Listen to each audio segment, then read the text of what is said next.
Faut-il, oui ou non, offrir un diplôme aux jeunes parents en situation de précarité?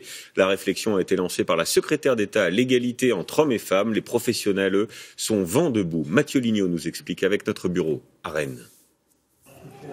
Prendre soin d'un enfant, assurer ses repas et son éveil, ce sont les missions des professionnels de l'enfance. Des compétences que l'on retrouve chez chaque parent, comme Lauriane Pochic. À 23 ans, elle est mère au foyer.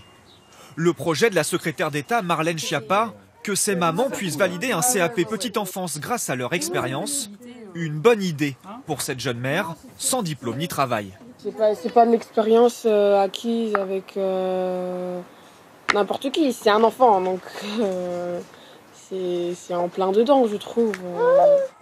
Mais le projet est loin de faire l'unanimité dans le milieu professionnel. Ici, on est dans une section de grands. Vous avez une équipe pluridisciplinaire avec une CAP petite enfance, une auxiliaire de périculture et une éducatrice de jeunes enfants. Dans cette crèche, tous les employés sont diplômés. C'est aussi très important de pouvoir étudier et de voir tout ce qui a été fait par de nombreux pédagogues, justement pour être auprès des enfants.